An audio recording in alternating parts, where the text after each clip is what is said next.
myself again. But it's the only way you're ever gonna learn. You look back and it's all in the past. I'm dwelling on the thoughts I cannot say to you. If I don't say the words, then maybe it's not true. Good evening, welcome to NUFC Matters with me, Steve Wraith, SUPERMAC and John Gibson. How are you doing, fellas?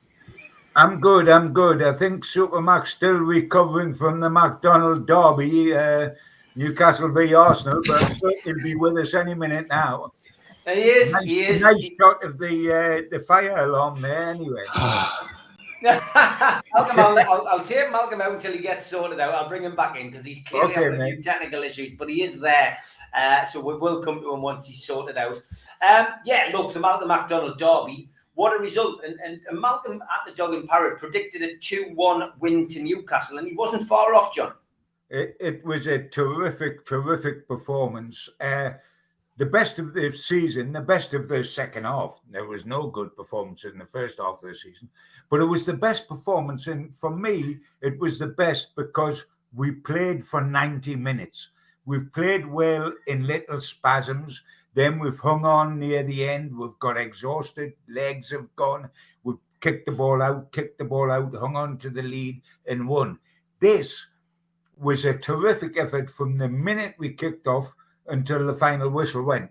And it was fabulous to see them able to keep going, Steve, because my one concern when we got to half-time, apart from the terrific excitement of the first half, was there was no goals, and could we continue to play at the same pace, the same high pressing that we'd done? And the answer to that was yes, and it was a resounding win and a significant one because it was our first win against the top six side this season. The only thing that's been missing, if the Southerners and the experts would like to have a dip at us, and there's plenty of them out there, the last bit of ammunition they had in their hand was, oh, well, you've never got the points against the big clubs, as if we were, fast-track bullies who got points against sides in the middle of the table or whatever.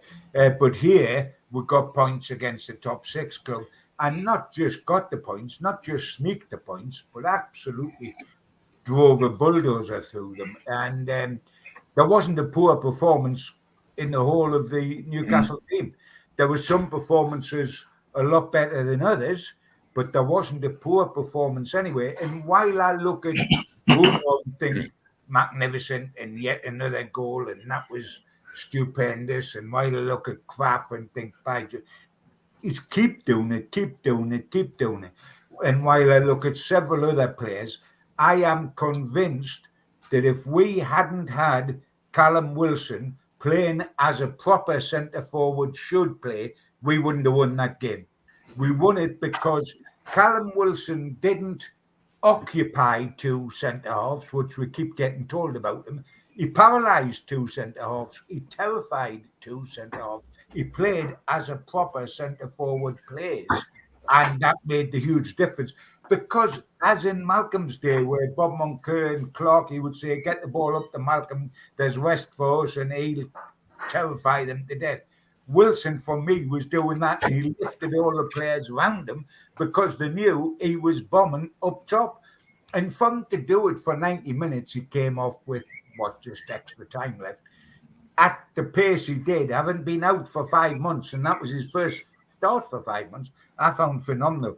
But he was a proper centre forward. And even when we've got results during that unbeaten 9-match run when Callum was out injured, we didn't have that drive and passion and cleverness and movement off the ball that we did against Arsenal from Callum Wilson.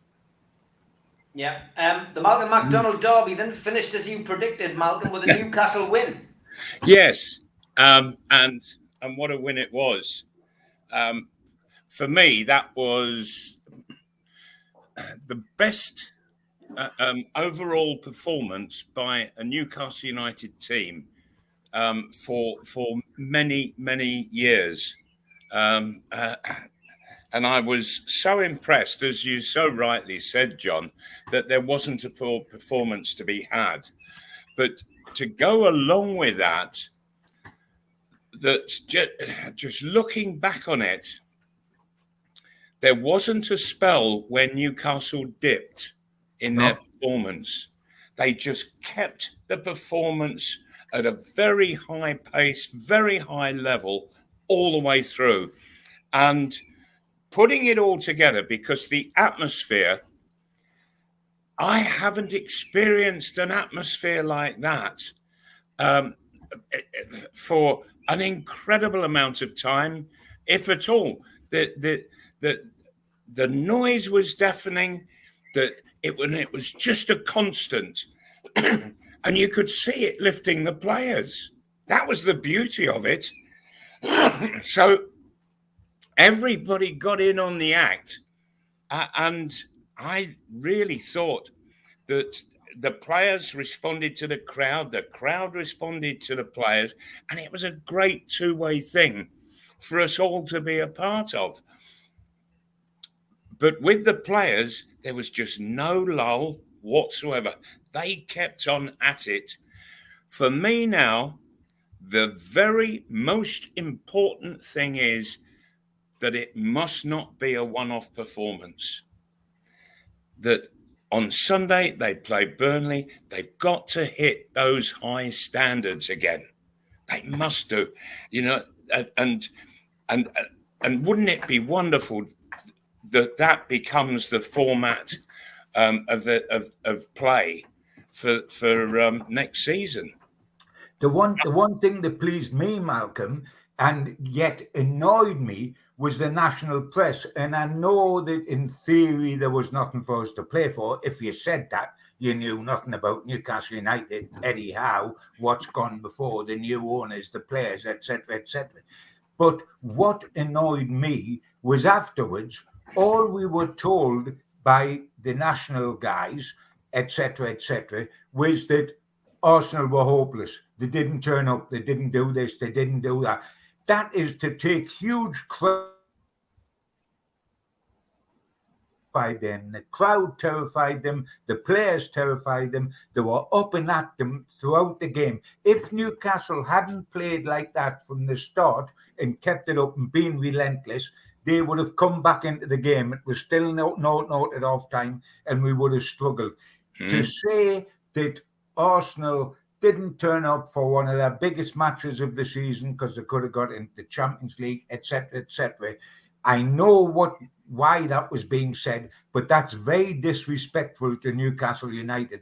Newcastle United took it away from Arsenal. Arsenal didn't blow it. We forced them, we sickened them, we harried them. We did everything from Bruno doing it to Kraft and the boys at the back to Callum Wilson absolutely terrifying them. We stuck it to them, and that's why we got the result. But of course, we didn't get the credit for the result. It was that they were bad. No, it wasn't. It was that we were good. Yes, John, I totally agree with you. I thought the performance of Newcastle's was so high, and they kept it there for the whole 90 minutes. No lulls at all, and for them not to be given credit for keeping that tempo up. You know, that they forced Arsenal into errors. That they were on their backs all of the time. I thought it was an absolutely fabulous performance. And if the guys in the press box aren't seeing it for what it is and are prepared to give a bit of credit where credit is due, I find that a bit sad. What I saw, Malcolm, and this is funny, I had a little look at Arteta, his face and that, and the way Newcastle came out the traps and got at them when theoretically they had nothing to play for, he looked stunned. And I thought his face looked the way Steve Bruce's used to look. Like, what the hell's going on here? And what do I do about it? Yes. Devoid of any ideas. Sure. Because it was so unexpected. Yes, he was clueless, wasn't he? I think. Totally. Yeah. And the only worry I had, as I said, is can they keep that going in the second half, because they played at a relentless pace pressed high, etc., etc. And I felt Callum Wilson out for 5 months, hadn't started a game for 5 months. I thought he definitely doesn't last the game. And effectively, he did. Yes, he only did. brought off at the death to get the round of applause he deserved from the crowd for what he'd done. I thought his display was sensational. Yes. He was so up for it, it was untrue. And if only he was fit, and let's be realistic, we know he won't be for 38 games next season. He won't be, which is why we need another striker. But by Jove, I don't care about the results in terms of being brainwashed by the results we got. We have missed Callum Wilson. And when you saw that performance, you know we missed Callum Wilson. And I think that having witnessed that performance against Arsenal, that the new fella that they brought in, I think people would just forget him. And I think now his time at Newcastle, I think it's pretty much up. I don't see how he can, how Wood can get back into the swing of things, and that's something that he's never really been in anyway. And I think he's now completely surplus to requirements. I mean, what he'll see from himself, I guess, is that Callum Wilson won't play all the games, so I'll get my opportunity. But will he, if we buy a centre forward? It may be. He'll be desperate to get on. He'll be desperate to get on Sunday, of course, because he's going back to Burnley. When I say get on, he won't start unless Callum Wilson's on an iron lung because he put in so much work on Monday night. Otherwise, you don't start. But he would want to get on. But yes, sure. It's difficult. But you know what, Mal? I mean, Callum Wilson had so much in his own mind to prove to him, not to himself, but to the fans and to everything else, because he'd been out for so long. He was more up for it than I've even seen when he's played. He was more. He got his front tooth knocked out, and he just about put it in his back pocket and kept going. But as we know, Malcolm, every great centre forward has no teeth in the front. Otherwise, he's not a great centre forward. You're not putting your head where it should be. That was that's part of going for gold. But I thought he was more up for it than he normally is. I thought he was up there and he was so determined. And I mean, didn't he deserve a goal? He almost got it. Yes, he did. He almost got it. And the chip, if you remember when he saw the goalkeeper out, Malcolm, and floated that shot just past the post, clipped another one over the top. He gave the rest of the team the lift they needed. I'm not saying we wouldn't have. Yes, he did. But also, him, and I think there were other performances that were really boosting everybody out on the pitch. But at the same time, the crowd was just lifting the whole situation, of course, as well. And I really remember being in such an incredibly powerful atmosphere. War Flags have done absolutely magnificent. In the way they've transformed the stadium into, it looks like a South American stadium. I mean, it has, that is the amount of work that goes into that, the amount of love and dedication to produce that sort of atmosphere, that would raise the dead. It is absolutely incredible. And the coming together on Monday of War Flags and War Lads on the pitch produced what we got, which was a fabulous entertainment. And what a way to say to the vast majority of the fans, there's 2,500. Oh, wasn't it? How to go out in style, eh? But that's the way, and Eddie Howe must have been like, he brought the family up, he brought the kids up with the black and white for the pitch and his missus. And I mean, can you imagine letting him down in the dressing room at half-time or full-time by Newcastle losing 3-0 or something? I think he would have gone round and done a psycho on every one of the players in the dressing room because he'd set up for what happened, and it happened brilliantly. And I was just delighted all the way around because when you've been around as long as me, 56 consecutive years of reporting on them, you get a cynical, even when things are going right, as I have in the second half of the season, you think, but wait a minute, they could go wrong tomorrow. They could go wrong the next day. And you need days like Arsenal against a top team in terms of their position in the league to convince you that, yes, this is not going to be fleeting. This is going to be there and is going to be sustained. And it was terrific from that point of view. We all got a lift. All three of us here, I'm certain, and everybody in the stadium and everybody watching on telly that has any thoughts about Newcastle instead of thinking about Arsenal, which is what the rest of the country were if you read our reports afterwards. Hit a bit of a stumbling block already for next season, though, lads, and that's the pre-season tour, John, which has been reported already in the media that the trip or the hopeful trip to the USA is now off because the organisers have just suddenly pulled the carpet from beneath the club. What kind of setbacks that for Eddie Howe and the players? I think it's major because, you think we are still thinking perhaps up here, well, this season isn't over yet, and that's the beginning of next season. But yes, this season is over. It's over on Sunday. And next season is coming very, very quickly because of the World Cup. At the beginning of July, they're training. And at the beginning of August, they're playing matches. So there's not a lot of time to hitch your wagon to another competition somewhere abroad. It is a major blow because we want to play decent opposition in a decent tournament because it's no good playing, with respect, when I got them and they played Gateshead and they played, Hartlepool or whatever. Those games aren't good. They're good for a little bit of fitness, but you've got to get the top tournaments. That is a blow. There's no question about that. How quickly that can be repaired is what we're waiting to find out. But something's got to be put into position rather quickly because we're into late May and we've got to go away in July.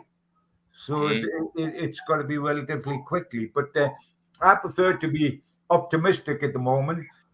Concentrate on cuffing Burnley, concentrate on signing lovely players, and concentrate on having a very lovely summer and coming back, not terrified of football as I've been for 14 years under Ashley, but actually looking forward to it. Mal, you would have been, you were one of the rare kind of players that, whenever there was downtime, you were off to another club abroad looking to get some more games under your belt to keep into the habit of scoring goals. But the modern day player seems to like his time off. And I get the impression, the season finishes on Sunday. If Eddie Howe called them in June, or as somebody suggested in the chat, just carry on training, I think there'd be a bit of a rebellion. So I think the 1st of July is when the players have been called back in. But the season starts earlier this season, Mal. It starts on the 1st of August. So from my perspective, it's going to be a bit of a rushed pre-season as well this year, isn't it? Well, it is, yes. And this is all because of the World Cup that takes place at the back end of this year. And I think that all clubs will be sort of literally closing down for it takes a month, John. Am I right in that? The World Cup? Yes. Yeah, we're starting early and then there's a close down for a month for the World Cup. That's right. Et cetera. I mean, the interesting thing you were saying, there's a quick turnaround and all that. But I mean, I had a smile like, what happens after we play Burnley on Sunday and everybody's got to go away and enjoy a bit of a break and do something exotic? Eddie Howe's going to go to Bournemouth and attend an AHA concert. Now, I think that's brilliant. That, like, Yeah.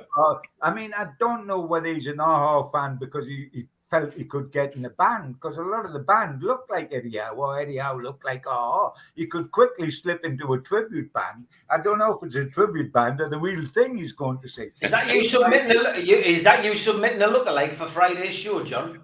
Well, I tell you what, he could, if you slipped him into AHA, he would look absolutely a ringer. I think he's going there and he'll be signing autographs, but not as a Newcastle United manager. They'll think he's with AHA, but evidently that's his Monday night after we've beaten Burnley. He's going down to Bournemouth and he's going to an AHA concert. Good for him. Good for him. Yeah, I think he deserves it. He deserves just about anything he wants. At the moment, absolutely. Oh, absolutely. Yeah. Yeah, I mean, sure, I've got the freedom of the city. I think I've got to be honest. I think Eddie Howe deserves it at the moment. Oh, I mean, Eddie, we can't believe what he's achieved. And, you know, my bugbears, and as Geordies, we have bugbears. We've got to, we're Geordies. We get claggy thrown at us often enough. And my first bugbear was the sort of reaction we got for beating Arsenal. Oh, they were hopeless. It wasn't that we were good. The other bugbear that really gets to me is that Newcastle have only stayed up comfortably because of all the money. That is absolutely ridiculous. We didn't spend a huge amount of money in January by standards of other people. But wait a minute. A lot of the things, money wasn't the reason where we got Eddie Howe. Good judgment was the reason we got Eddie Howe. We didn't go and try to get a big statement manager. We could have gone and tried to get Mourinho or something like that just on his name, and it wouldn't have worked. We didn't try to get the big time Charlie. We went and got a very hungry manager who was full of ideas, who was desperate to do it and was willing to do it here. Money didn't get us a manager, which is the biggest thing that has happened to Newcastle United. Money didn't turn Shaw into a good player, Kraft into a good player, Shelby into a decent player, etc., etc. And we can go on and on. The coaching staff turned them into good players to go alongside the signings. We didn't go and get showboat signings in January. We got good characters. Trippier, who had done it in the Premier League. Burner, who had done it in the Premier League. Target, who had done it in the Premier League. Bruno, with a terrific attitude to the game. We didn't go out and try to buy the showboat guys who are finished. We didn't go out and try to buy Gareth Bale or somebody like that at a fortune, who's then going to get a cigar out and think he's in a retirement home. We went out and got good people. That wasn't money. That was good judgment. Money didn't keep Newcastle up. Good judgment kept Newcastle up. Yeah. And just out of interest, John, which one is Eddie Howe? Well, Eddie Howe, I think, could fit in on the bloke on the right with that little sort of, if he just buffoned up that blonde hair of his, the young good looks, he would fit in there, no problem whatsoever. Is that Malcolm in the middle? Well, the Malcolm that I first knew, it could well be. The Malcolm that come up as a 21-year-old to burst all the bubbles in the Northeast, which he successfully did, that could well be him. I don't know who the scrub and brush on the left is. I don't know anybody with that haircut that might fit in there, but it's a thought. It's all a thought. The good news as well, for those of you who watched last week's show, we did have a rather strange thing to start the show about a guy called Malcolm MacDonald, and I did get sent this on Twitter. Meet the man with a penis on his arm. After his penis fell off to a blood infection, Malcolm MacDonald had a new penis constructed by the UK surgeons who used the skin, tissue and veins of his arm. He even gained a couple of inches too. And they're just photographic evidence that is not our Malcolm MacDonald. It is a completely different Malcolm MacDonald. So thanks for sending that in, Hilly. Well, I do feel relieved, I've got to say. I think he does. He's got to gain a couple of inches. Excellent. Good stuff. Before we close down, I think we better leave it at that. Exactly.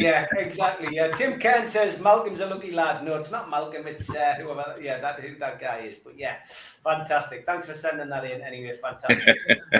We are going to be linked with all and sundry, John. You've already pointed that out today. And Dean Anderson is the latest. The Manchester United goalkeeper hasn't played many games. £40 million is obviously the fee that's being bandied around in the media. I've done a few inquiries with my connections down at the Manchester Evening News, and they tend to feel that Newcastle would probably get him for around about 20 to 25. I think most people value him at around 16 and a half, but 20 to 25 million is the fee that people are talking about. We need a keeper, John, not as much as we need a goal scorer, but we need a keeper to put the pressure on Dubravka, don't we? No question about that. I mean, I think we're going to see goalkeepers leave Darlow will probably leave. Woodman will leave. And we need somebody to challenge Gibraltar. Henderson has a terrific chance at the right money. But I think we have proved ourselves in January that if we are going to be held to ransom, and we were on a couple of centre halves, etc., in that transfer window, we will walk away. We will not pay over the odds. There's also the other side of the situation that they're considering with Henderson. Do we pay the money and take him? Yes, if the fee's right. But if the fee's wrong, do we take him on a season-long loan and try to open the door that way, as we did for half a season with Target? We will certainly use the loan system this summer, as well as signing people permanently. That may come towards the end of the summer when clubs know who they're willing to let go and who they're not. But that will come into play as well, the loan system. But we need a goalkeeper. We need a centre half. We need a centre forward. And we will sign, I'm pretty certain, a midfield player as well. And that basically is for starters. It's not necessarily the complete picture. Malcolm, it's an interesting one. A lot of this is going to depend as well on outgoings, I think. But Dean Henderson, I mean, I guess the feeling amongst the support is it's not a bad signing as somebody, his competition. He could be number one. He'd have to fight it out for that position with Dubravka. But as long as we don't overpay, because I think there is a feeling amongst the fan base, certainly we overpaid for, say, Chris Wood, for example. Yeah. For this lad, sadly, he's not really got much form for us to have been able to see him and assess him. But I have no doubt that the people at Newcastle, they've been scrutinising goalkeepers around the country and even around Europe. But now that it's sort of breaking about this lad, I have a feeling that they are actually looking for somebody in the first team, and that somebody who will overtake Dubravka, and so the lower goalkeepers, yes, they'll move on, or will they let Dubravka go? I'm not sure, but I think that that in choosing Henderson, I think they're looking for him to be the first team goalkeeper next season. I think that is probably right, Malcolm. I think Dubravka will be the one to keep. They've got to keep some goalkeeper as backup, and I don't think it'll be Darlow, and I don't think they'll rely on Gillespie, and I don't think it'll be Woodman. I think it will be Dubravka. Henderson, the interest dates back from the fact that he had that super season for Chris Wilder at Sheffield United on loan, if you remember, before he went back to Manchester United and then disappeared. He went back thinking after that season, I might well take over from De Gea, and he didn't, of course. He's 25, he's the right age group. We will certainly take someone in there. It's going to be fascinating as to what might happen. It's a good question whether we need a goalkeeper as much as we need a centre forward, whether we need a centre half as much as we need a centre forward. I think we need them all, but I think we need a centre forward more than anything, because while Wilson was as good as he is, in his 3 against Arsenal, in his 3 seasons, he's missed 3 months if all 3 seasons he's been here. So you cannot rely on him, with utmost respect. And I don't want to bang on about it, but I don't want to rely on Chris Wood. And if you want to know why, watch Callum Wilson for an hour and a half against Arsenal. So we've got to get a striker in. The only time I think, Steve, that we overpaid, because I don't think these boys in charge of Newcastle, and girls, Amanda, I don't think they overpaid. I think they didn't panic, but it was needs must to get a centre forward, and they did overpay on Wood. Absolutely no question. But they didn't on centre halves that they could have got. They walked away from it. they didn't on the players they did get, because Bruno was 33. He'll cost 40 because he's that good. It'll go up to that with the add-ons, but he cost 33. Target was on loan. Burn was well within the price range. I don't think they will overpay. They did on the centre forward, but I think they were so desperate for centre forward, they may well have picked the one that didn't quite deliver as much as they hoped they would. But they paid over the top there. But I don't think they'll go and pay over the top. I think they'll walk away from people that try to hold us to ransom, and that'll include Henderson. Because Manchester United, if you remember, boys, tried to hold us to ransom over Jesse Lingard, didn't they? And on the transfer fee, the loan fee, 6 million, and this, that, and the other. And we just walked away from that deal. And Lingard was well dischuffed about that. And I think if they tried the same with Henderson, we would walk away again.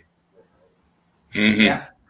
Yeah, it's going to be interesting, as I say, this summer. We will be covering it on the transfer show. As soon as the season finishes, we will be delving into the world and trying to separate the wheat from the chaff. And each show, of course, with different people on the show, we'll be able to look at who was saying. Go on, Mal, you were going to say something? I was just wondering, because contracts sort of, if there are any contracts ending, they're ending on June 30th. So because the season's coming forward, it's quite a small transfer window. Is it extending into the season? Do you know, John? No, it's not. Well, it's extending just till the end of. It's just till the end of July, isn't it? So when is the date, Steve? Normally, the transfer window opens on June the 10th and closes on the 31st of August. Yeah, but it's more of the season this year. It always is. The season starts on the 1st. The season starts on the 1st of August. Right.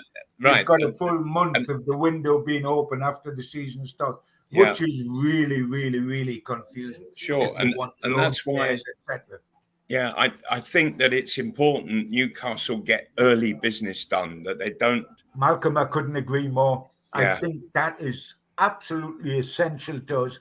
Fly out the blocks, get people early doors. Yeah. Ideally, you want signings in who have the whole pre-season with you for bedding in, for getting to know their teammates. Mm-hmm. You want them to be in for when we report. Maybe not on July the 1st, but very quickly after that. If we certainly still go away on a little tour like we were going to go to the US, you want them on that. You do not want them 2 days before the season opens, and you do not want them actually during the season in August. Yes, if needs must, and you need to top up 4 signings with 2 on loan in August, let's do that. But let's not leave it the way Ashley did, to save paying summer wages until 2 days before the window closed. That is no good to anybody. Let's fly out the window. And I think these guys will try to make an early statement this summer and try to get a good signing in early doors where the punters go, hey up, hey, here we go, this looks good. And I think they will try and do. Easier said than done sometimes, but I think they'll do that. And of course, we're not fools. They've been working on that for the last month and a half. Oh, I'm sure they have. As soon as we knew we were going to be in the Premier League again, and I don't mean mathematically like last week, we knew when we went on a 9-game run. Then they're working on what's going to happen this summer immediately. You don't start working on Monday morning when the season finishes Sunday night. You're working way in advance of that. And I think they will be looking to make an early statement in the transfer market. Yeah, I agree. Big shout out to our sponsors, Spider Miner, worldwide coverage from the lads, the only cryptocurrency miner that can mine 5 different cryptocurrencies at the same time whilst using virtually no energy. And it's VPN protected. Buy yours now at www.miner.spidervpn.org. Thanks again, lads. Thanks to skipsandbins.com. Telephone 0800 25 45 25 3. Email inquiries at skipsandbins.com. Website www.skipsandbins.com. Easy, contract free and pay-as-you-go waste collection. Thanks also to L&G Family Funeral Directors 01913897245 and the Garden of Healing Dispensary, CBD hemp and cannabinoid specialists www.gohd.com. Thanks to John at qtechshop.co.uk, the makers of pool tables and snooker tables in Walls and Newcastle, and the guys who run our website NUFCmatters.com. Thanks also to ClickEye. Meet the new game over screen. Drop into a ClearRun device near you. Available on Apple Store, Google Play, and ClearRun.game. Thanks to Media Arts for all the video content. If you want to subscribe, hit the Newcastle Legends logo in the bottom right-hand corner, and you can subscribe for free. Still do 7 shows a week. Hit the thumb up to like the video, click share to your social media, and drop into the comments box to ask a question, and we will come to your questions very shortly. iTunes and Spotify and Podbean are just some of the places you can find the podcast if you're out and about in your car. Usually goes up 24 hours after the show. And if you want to become a member, then click join on YouTube and you can become a member for a small fee. Go to the QR code to take you straight to the website. And what do you get for your fee? You get a scarf, you get a cup, and you get a pen and a membership card and entry into the monthly draw, which will be coming up very, very soon. John organising that as we speak. And if you subscribe, we also send you a free car sticker, but you must email John at nufcmatters.com to claim that. Don't forget as well, now that the home games are over, the food bank website is very important for donations. NUFC fans, foodbank.co.uk. You can go to the virtual matchday bucket and you can make a donation there. Don't forget, we've got Mick Lowes and Andy Griffin at Shearer's Bar on Friday, the 24th of June at Shearer's Bar, and tickets are £12. This is our summer end of season event. Tickets are £12. And you can get them from nufcmatters.com. Don't forget as well, me and Malcolm are at the Thomas Wilson Club this coming Friday. Doors open at 7:30. Malcolm and I will be on stage probably around about the 8 o'clock bar. Come down and see me and Malcolm. John's going to be there from QTech as well, so we'll have a few NUFC Matters goodies on show. And I was going to advertise the event at the Tynemouth Surf Cafe, but it's all but sold out, I think. It's only a small venue. John and Malcolm will be on there next month, and it's 35-seater capacity. It's a very intimate event. I think they've already done 25 tickets, but if you pop onto their website, you will be able to find out details for that. Get yourself down to see John and Malcolm in Tynemouth. Don't forget as well, we've got the Shearer Ball up for grabs. Signed Alan Shearer, 260 ball, $2.99 a ticket. Go to nufcmatters.com to enter the raffle. And we've lost Malcolm. He is having a few technical issues tonight, so we will crack on, John. We will persevere. Yeah. I do want your views on the shirt, because this story broke just after we came off air last week, and the talk of a green and white shirt caused a bit of a furore amongst the fan base, John. I think that will probably be one of the biggest selling third strips Newcastle's ever had because of the adverse publicity it's caused. Yes, I mean, it was bound to, wasn't it? We know that it's bound to be a backlash, whether it's with our fans or whether it's with the general country. Certainly, as far as the general country is concerned, if it's a big stick to bash Geordies over the head with. Because of the Saudi situation, and we get that quite regularly. Yes, it's controversial, but from my point of view, as an old fan that's waited a long time for things to happen, if a green third strip is something I've got to put up with to have a genuine chance of being right up the table instead of right down the table, then I think I can bite on the bone and live with it. Yeah, no, me too, and I'll certainly buy the top. I like it. I like minimalistic tops. It's quite a simple top. The only thing is with white, it gets dirty quite easily. But look, I will buy it. I'd love to see, as a bit of a proverbial 2 fingers up to the media, 52,000 people wearing that top come the first home game. You know, once it's released, because I'm sick of all this animosity and sniping, and from a lot of the national newspapers. We're going to have it, Steve, for a heck of a long time, because they used to bash us over the head. I'm talking about people in the south, whether it's the media, whether it's the so-called personality experts, you know, the ex-players who used to line up to support Steve Bruce and Mike Ashley and be careful what you wish for, etc., etc. They used to hammer us as being fans who were too demanding.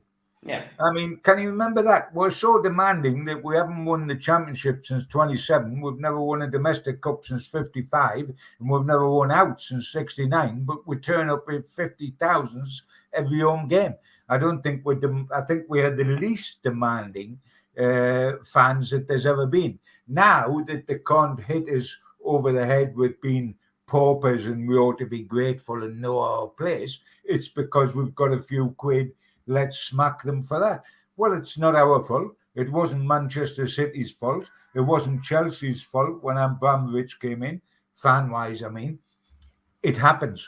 And if it happens to be our luck at the moment, let's be grateful for it. It's about time we had some luck come our way. And I must say that if you're a Newcastle United fan, what the club have done since the takeover in terms of clever PR, in terms of being upfront, in terms of really cementing relations between fans and the clubs, hugely helped by what Eddie Howe's doing, it has all been as good as it's possible to be. And I tell you, I am grateful for that because we had a British owner before that, and everybody said when he bought the shares initially from John Hall, well, at least we've got a British owner. We don't know what's going off with foreigners. They can be a bit dodgy. We had the fella that went into Man City that was used to be the Prime Minister out in Asia. You had the fella that went into Birmingham City and ended up in jail. Oh, dodgy foreigners. We've got a British owner. We had a British owner that lacked total ambition, who was obsessed with selling shirts and quite happy if we stayed in the top flight, and twice we didn't under him. So I'm willing to put up with what we've got now and be darn well grateful for what we've got now. The PR's terrific. The signings, both of players, manager, coaching staff, director of football, has so far been terrific. Let us be grateful and let us say it's about time somebody smiled on us. And we're going to be upset that it's not the right person that smiled for. I think we're delighted. And I think you look at the atmosphere, you look at the fans, you look at Monday night, and that's how delighted we are. Yeah, not sure whether Malcolm's going to get back. I haven't heard anything from him. Or he'll suddenly just pop up like a genie out the bottle. He will. And there's if now's happened. NUFC 1892 says, who do you think will finish 18th in the Premier League and end up relegated come Sunday? I mean, it's between Leeds, Burnley and Everton. Some big games tonight, John. My money's on Leeds. What about you? I've thought it's going to be Leeds all the way. I mean, there's a lot of thought in me that wouldn't mind it being Everton for an awful lot of reasons. Leeds look the most vulnerable. You know, I'll tell you something, Steve. I couldn't give a monkey's who it is, mate. You know why? Because it ain't us. And that's what it looked like being after 14 matches at the beginning of the season. That's what it looked like being when I'm sitting watching Cambridge tuck up in the FA Cup. It's not us, so I don't mind who they are. The only thing that's significant for me is that it'll decide what Burnley's situation is come Sunday. But regardless of their result against Villa tonight and Everton's result tonight, Burnley will not be safe when we play them on Sunday. Burnley will need a result against us if they're going to have a chance to stay up. But I don't think it's about that, this game, you know. I think it's about us. If we go there with the right attitude, and we have, the twice we really got taken recently away from home with Spurs and Man City, and you can understand that. Man City are phenomenal going forward, especially at home, and Spurs with Song and Kane can be relentless. Burnley haven't got any attackers like that. We have no need to be afraid of Burnley, and we aren't afraid of Burnley. If we play anything near how we played on Monday night, they won't live with us. Man for man, they can't compete with us. And I don't think they will compete with us, regardless of who stays up. I've got a feeling might Everton sneak tonight because they're at home. Burnley could have a tough time at Aston Villa. It might be between Burnley and Leeds come Sunday.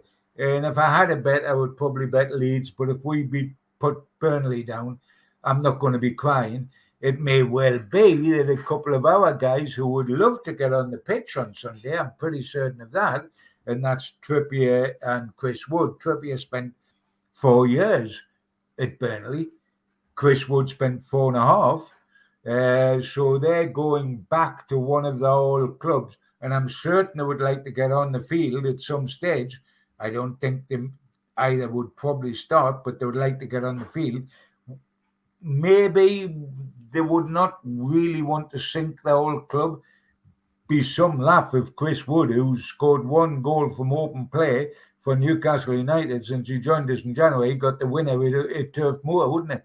That would be rather a different situation. But no, I don't mind who goes down. I just want us to go and beat Burnley. And if they survive because of Leeds, so be it. But Burnley at the moment are going into tonight's game in the 3rd bottom position. So they've got to do something about that, be it tonight against Villa or against us on Sunday. John's asking if we think that fencing might return around the grounds due to the recent player headbutted. He could have had a knife and objects thrown on the pitch, etc. I mean, I can't ever see fencing coming back in purely because of what happened at Hillsborough, John. I was going to say, without dwelling too much on something horrible, that attack on Billy Shop was absolutely diabolical. But if we watched what happened at Hillsborough, and we had a couple of Geordie lads in that game, you know, Peter Beardsley was playing for Liverpool and Brian Laws was playing for Nottingham Forest, who are both 2 old Wallsend Boys Club guys. That was so frightening, and the scenes I remember so vividly because I was in the office that afternoon when the reports began coming through, and I had to put it together for the Football Pink, and I did it through tears. It was absolutely the most horrific thing I've ever seen in my life. I don't think fencing can come in again.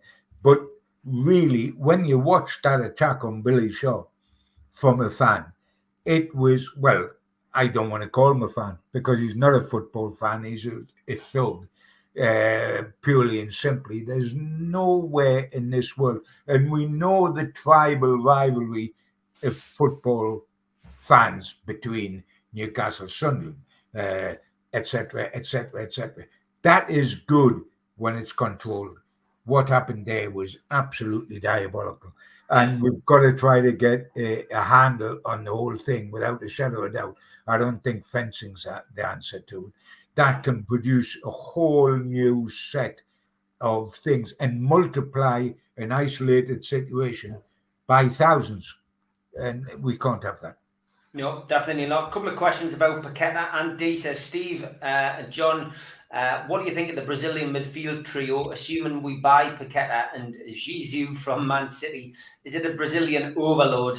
And Alan says, do you think that Paqueta is just here for a birthday party, or do you think he's having a look around the area? Obviously, a lot of photographs out over the weekend, some a little bit from precarious positions, like perched on rooftops, etc., of Paqueta wearing a Newcastle strip, standing in Bruno's back garden, allegedly. But yeah, I mean, look, it's nice. They're clearly friends. It doesn't mean he's come to Newcastle. It would be nice to think he might, but, you know, I would say it doesn't. It doesn't mean he's coming to Newcastle. Coming, but it doesn't mean he's coming here. It means he's a dear friend of Bruno, and he's coming for Bruno's girlfriend's party, etc., etc. Bruno has unashamedly put it out there and to the Newcastle United owners how much you would love this guy to come and sign for Newcastle. So he's thumping the tub at the moment. And 2 and 2 will always make 4, should it be 5, when a guy arrives here and is temporarily a Newcastle fan because he sticks old Bruno's shirt on, etc. It's going to be part of the fun we're going to have all summer. I mean, if you started a list off tonight with Henderson's name at the top of it, Steve, and then on the last day of August, we went through your list. It would take the full hour of this program for you just to name them all, and there would be over 1,000 that we've been linked with. That is bound to happen. That's fun. I'm not against that. That's fun. That helps to get us through the summer, talking about who we should sign or who we should not sign. There's no question Bruno would like to sign him, but Bruno's doing his best to influence everybody he can. Leaping in front of the camera to suggest that Target's got to stay. Remember when Target was doing the interview after the game on Monday? He's got to stay, man. And, that's lovely. That's great. And, in a way, I've talked about what Trippier and Wood might like to do with Burnley if they get the opportunity. It is theoretically Target's last game for Newcastle United, but let's hope it isn't. Let's hope that he comes back, because I think he's done enough. He's give the side balance. He's give the back four balance. He's a terrific defender with a wonderful attitude. He's good going forward. Not brilliant, but good. And we could do a lot worse. 15 mil. And you've noticed Steven Gerrard has come out and said, well, the ball's in Newcastle United's court. Target's come out and said he wants to come. He wants to sign permanently. Gerrard has left the door open. It's in Newcastle United's court. So it's up to Eddie Howe whether he triggers the 15 million or thinks he can get a better left back in the summer.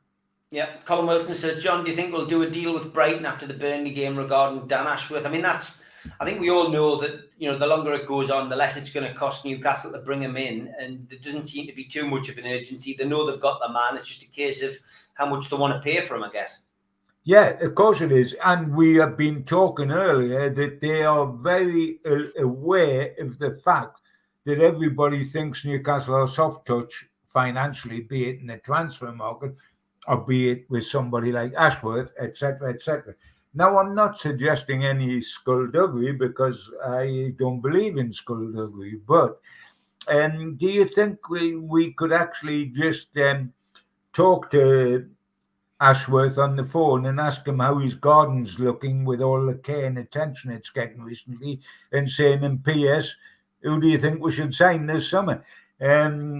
He is there to talk to. Let's not pay over the odds. Maybe Brighton will get to the situation where they think, goodness gracious, if we don't accept a couple of quid now, we're going to get nothing, because Newcastle will stick and you see out his garden and leave and then join them. So it's who blinks first.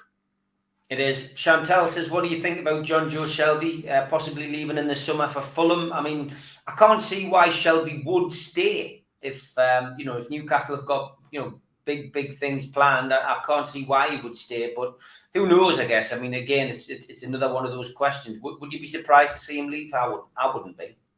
No, I wouldn't be. I mean, he's kept talking about how genuinely his family have loved settling up here, not just the football club, etc., but living up here. At this stage of his life, bearing in mind that, his background was from down there with Charlton, etc., I wouldn't be surprised if he stayed, and I wouldn't be surprised if he went. And it could well be that if he wants to play regular soccer, and that always fascinates me. Do people actually want to play or do they not? When I look at Gareth Bale, for example, who's wasted about 3 years when he's only played for Wales, he's not played at Real Madrid. And I think, in your early 30s, do you want to play regularly or do you not? And if Shelby wants to play regularly, then a transfer away might turn out to be his best thing. I think that will be left up to him by people like Eddie Howe, saying, if you want to go, we'll help you go. But if you want to stay, we're not going to get too fussed about it. Yeah, okay. Well, that's, again, one to watch over the course of the next few months. And next question, let's go for this one. Patrick Schick says, Tom, should we go for him? He's a decent player. Yeah, I mean, we'll go for him. But I think for me, ultimately, John, we can't offer European football. We can't offer Champions League nights. And I think although Darwin Núñez is apparently turned down Manchester United, and that would be great to have Núñez come to Newcastle, or Patrick Schick to suddenly say, yes, I want to wear the black and white shirt, or Lewandowski, who Malcolm has been championing for the last couple of months. All of those players clearly would like to have, maybe bigger days. I think the thing with Núñez is potentially that he would see Newcastle as maybe the next step, and he could grow with the club. So Núñez would make more sense. But Patrick Schick's the question. Would you like to see him come to Newcastle? And do you think it's a possibility? Well, I'm with you. I think it's all stepping stones, and I think we're rising quickly. The last few weeks, we've risen very, very quickly, and we will rise again come this summer. But you're right. We can't offer Europe in any shape or form at this situation. Not the Europa League, of course, not the Champions League, but not even the Europa League or the Conference. Hopefully, at the end of next season, we can do that. So there will be stepping stones. There will be players that will say at this stage of their life, you're not quite there yet. I don't want to come yet. There's players that will now come. There might be ambitious like Bruno that is stepping from the club he had. This was a step forward. Being linked with Arsenal, being linked with everybody, but they hadn't actually come in, put the door down. We did this. We were actually perfect for Trippier at this stage of his career, having done what he did in the league here in England. We were right for Burnley because it was the club of his heart. I don't think we can get certain players that will come in a year or 18 months' time. We won't get them this summer necessarily, but we'll get some darn good players that take us to the next step. And we've got to realise this is a stepping stones. This is not a nosebleed. This is stepping stones. And we've got to get the right people in. And I feel comfortable with it because the real test, was January. And we passed that with flying colours. I mean, as a board, as a club, as a manager, picking who we wanted. Yes, we might have been able to improve on Chris Wood. He was overpriced. But Chris apart, we did terrific in January. Okay, finishing off on the game coming up at the weekend, Newcastle United play their final game of the season, 4:00 kickoff at Turnmoor. A confirmation of live TV coverage is awaited. I guess we have to wait and see what happens with these couple of games. Tonight, Burnley, as John has already mentioned, are still in the mire and possibly will need something out the game at the weekend. All 2,350 away tickets have been sold out. Joe Willock and John Joe Shelby will both miss the game. There are still doubts over Chris Wood, Fabian Schär and Javier Manquillo. From our perspective, we don't have any details on the referee or VAR at this moment in time. But John, first of all, if Chris Wood's fit, basically Tom has said, would you play Chris Wood and Wilson up front? And somebody asked earlier as well, do you think we'll see any, players getting a game just to say farewell to the fans? I mean, Matt Ritchie springs to mind. One would imagine that Matt Ritchie is certainly now surplus to requirements, won't get a game next season, and maybe Jamal Lascelles as well. If Forest get promoted, there's rumours of him potentially going to Forest in the summer. Yeah. So lots of things for Eddie Howe to question, but he'll also want to go out in a bang. And of course, you make more money the higher up the league you go, and we could finish 10th. Yeah, absolutely. And I think the result will be very, very important to Eddie Howe and will be very important to Newcastle fans and the players. Never mind that we're safe, and never mind that it's away, not home, etc. The result is all important. We will not play Callum Wilson and Wood together because the manager's already said that is not in his thinking. He wants one and two wide men, and he doesn't want to leave holes in midfield, which two strikers would do. So he will not play Wood and Wilson together. If Wilson is able to go again physically after all his exertions over 90 minutes on Monday, there's no contest with him and Wood. I would think Wood would get on sometime if he doesn't start, but I can't see any contest there. I can see maybe Ritchie. He loves Ritchie because Ritchie's loved by Newcastle fans because he's wholehearted. And if somebody was going to get a good buy, I can imagine it being Ritchie, the one that Eddie would give, because he was a good servant to him. At Bournemouth, he's got a heart the size of a frying pan. He's done terrific up here. He is going to go. So yes, you could say, but will he just bring him on?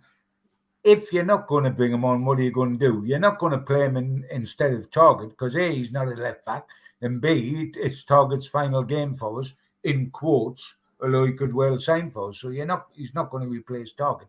I would just go and feel my best side that I can. This is not a sentimental journey. This is not a testimonial match for anybody. Let's go out there, field our best players, and win the game. Prediction, John? Will win the game. I think Newcastle will. If you look man for man, they can't hold a candle to us individually or collectively. All the pressures on them. We are in a terrific run for 2022. We've just come off the back of something extra special against Arsenal. If we go with the right attitude, and I don't think Eddie Howe would allow the wrong attitude, if we go with the right attitude, we win. Yeah, I would agree. Lots of people predicting a big win for Newcastle, 3-1, 3-0, 4-1. Lots of people expecting goals. Let's hope you are right. John and I will be back with Malcolm next Thursday, looking back at the game against Burnley. Look forward to seeing you then, John. Take care, mate. Take care. Enjoy it, Steve.